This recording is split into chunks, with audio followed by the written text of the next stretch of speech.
very happy and healthy holiday season. Very excited about NXT Deadline this Saturday, so I'm going to turn things over to our Senior Vice President of Talent Development Creative, Heartbreak Kid, Shawn Michaels. Hey, everybody. Thank you all for being here once again. And obviously, we're looking forward to NXT Deadline, Saturday, December 10th. And once again, it's great to appreciate y'all once again being a part of this. Very excited about Deadline Saturday. Feel like we've got some really fun, cool, and innovative stuff going on. But it's going to start, obviously, or end with the NXT Championship being defended by Braun Breaker against Apollo Crews. And very excited about the NXT Tag Team titles being defended by Pretty Deadly against New Day, which we are just absolutely jazzed to have here in NXT. And then, of course, Alba Fire and Isla Dawn. Those of you for our NXT UK fans, very excited to have Isla here. She's looking to make a huge impact in NXT. And then, of course, our men and women's Iron Survivor Challenge matches. Something very different, innovative, and obviously in the men's we got Axiom, Grayson Waller, Joe Gacy, Carmelo Hayes, and JD McDonough. Obviously a bunch of workhorses, which is going to be a blast to watch. And on our ladies' side, Zoe Stark, Cora Jade, Roxanne Perez, Kiana James, and Indy Hartwell. And those matches will determine, as you know, the number one contenders for the NXT Championship. So whoever comes out of the Braun Breaker Apollo Crews champion knows who they're going to be facing. And before we get to the questions, just want to, also give a little shout out to Sam Roberts, Mackenzie Mitchell, and of course Denise Salcido, who will be hosting the pre-show panel that we're very excited about having. And I guess, look, if any of you guys are ever interested in the future or think about wanting to be a part of that, by all means, let us know. We're very much enjoying, having you all come down here and being a part and helping us promote NXT.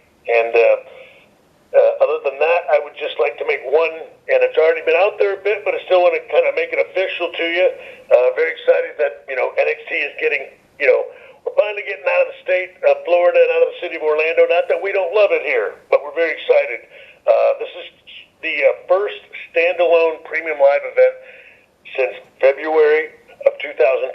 And on Saturday, February 4th, NXT Vengeance Day is going to come live from the Spectrum Center in Charlotte, North Carolina. And I can't tell you how jazzed and excited we are about that. We love performing here at the Performance Center, but man, to get back out on the road is going to be an absolute blast.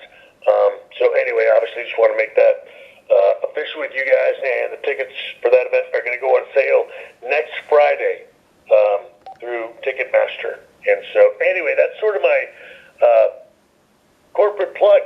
And if I'm getting any better at this, let me know. Anyway, let's get to the questions if y'all are ready. All right, everybody, we'll do one question per hour. Thank you. Thank you. If you would like to signal with questions, please press *1 on your touch-tone telephone. If you're joining us today using a speakerphone, please make sure mute function is turned off to allow your signal to reach our equipment. Again, that will be *1 if you would like a question. And our first question comes from Mike Johnson with PW Insider. I swear we don't plan this. We don't. Hey, Shawn, how are you? Doing well, thank you. I want to ask you about the Iron Survivor match. We don't get a lot of firsts anymore in WWE or anywhere, given the number of years and all this stuff has been running now. Can you give us some thoughts on, or some insight into the seed of the idea for the match, and what your thoughts were on having so many talents have a chance to try it out and be involved in the first match? of this type, given, you broke in the ladder match with Bret Hart in WWF back in, I think, 92 or 93, and then did the match for the first time on pay-per-view with Scott Hall. So all these talents are in a similar position that you were in during your career. So an insight into the creation of the match and these talents getting to have their own first in NXT.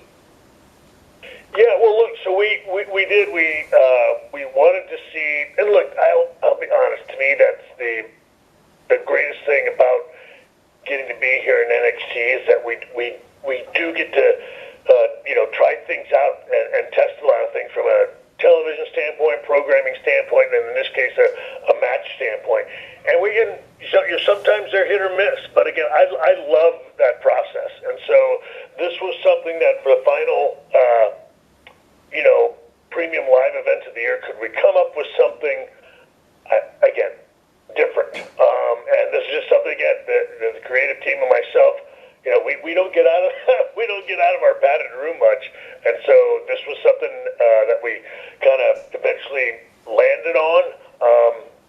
It was sort of honestly, the inspiration clearly came from like the Iron Man match, but you can't go an hour, and so there were just different aspects of it, and I always liked the gauntlet aspect, I think, of matches. So it was that's honestly how it came about. And as you said, and we were talking last night, there are a number of the talent that are excited for the fact that it is the first, and you kind of get you feel like it's a pat on the back from a talent standpoint when they trust you to do it.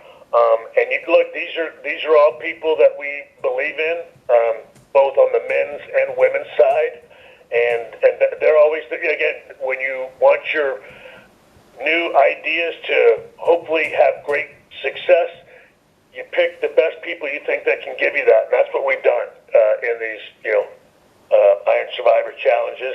And look, we'll see, we'll see how it goes. And again, I think it's going to be fantastic. The fact that it's new and different, I think, obviously is an advantage to us.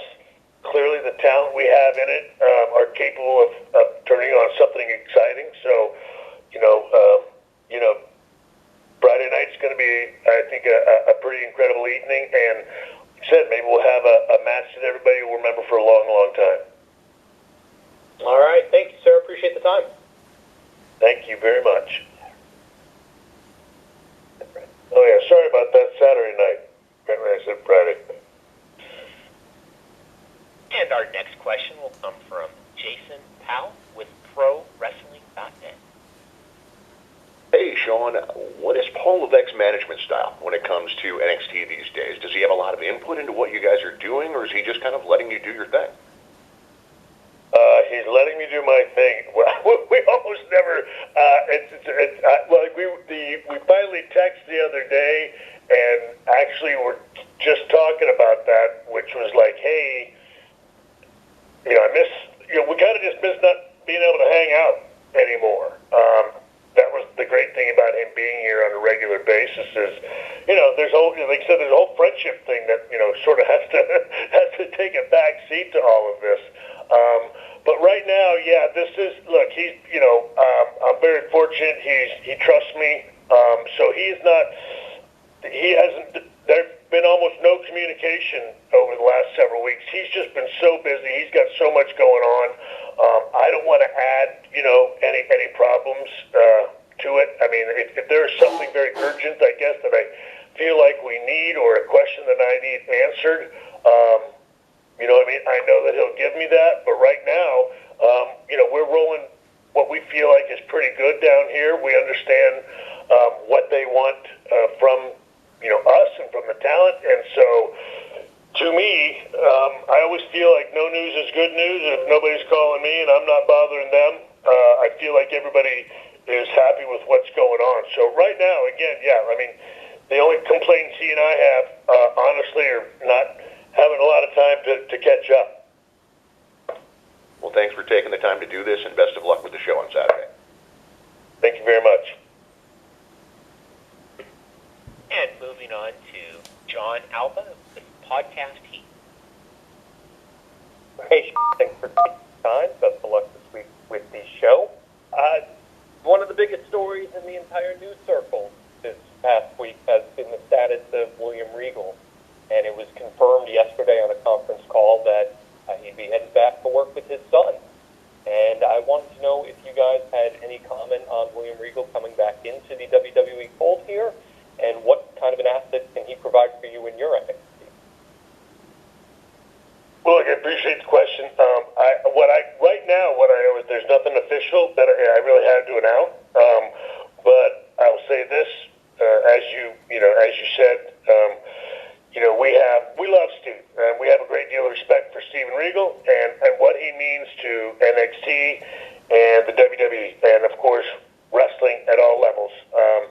Nothing would thrill me more, and to give you more information, I would obviously stay tuned, because hopefully we'll all know a little bit more as we get down the road. But honestly, right now, I'm the guy that's been reading it from you guys, so that's where we're at for the time being. Great. Thank you very much. Thank you. Our next question will come from Christian Bruns with Power Wrestling. Hey, Shawn, how are you today? So, yeah, you mentioned NXT going back on the road next year in February, and this being the first standalone special event since February 22, and I get the product NXT is now a whole different product with a lot of new talent on the show. So how important is it for this new generation of guys and girls, like getting out on the road before different crowds?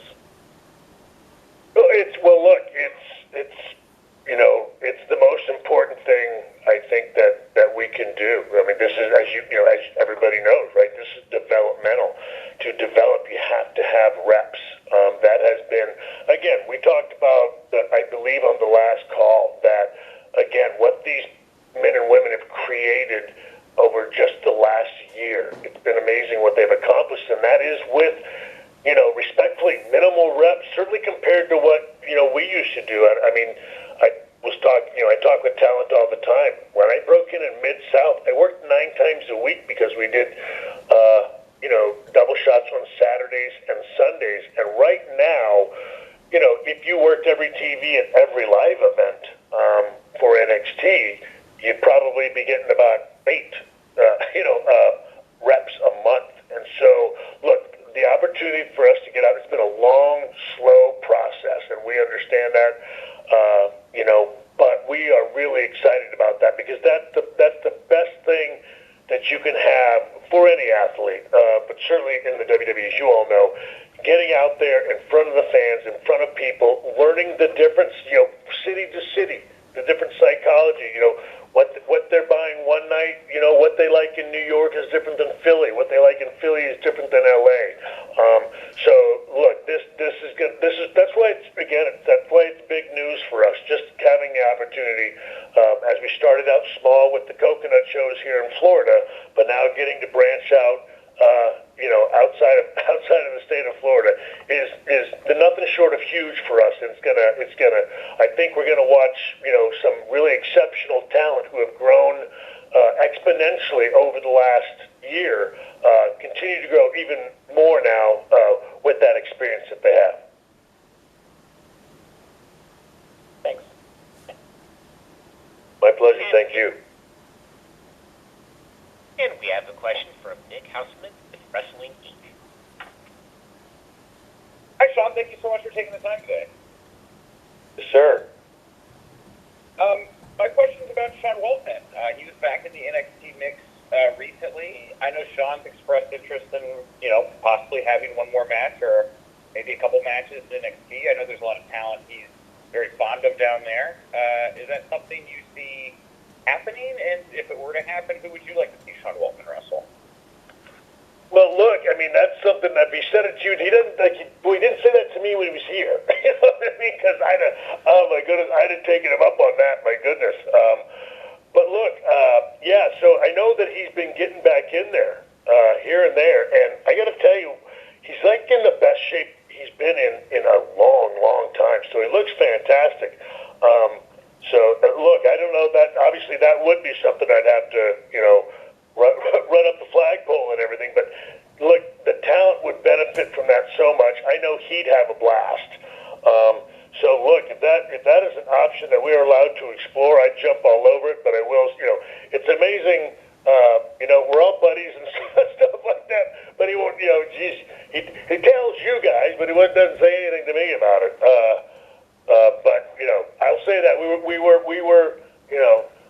all busy trying to work. We can't just pick it up and do it off the cuff like we used to. So the time that we did the panel and everything, he was really focused on helping us out and getting that done. But I got to tell you, I think that would be awesome. The talent would benefit from that so much, and clearly we do as a program. If we could have Kid doing anything for us, that's a huge plus for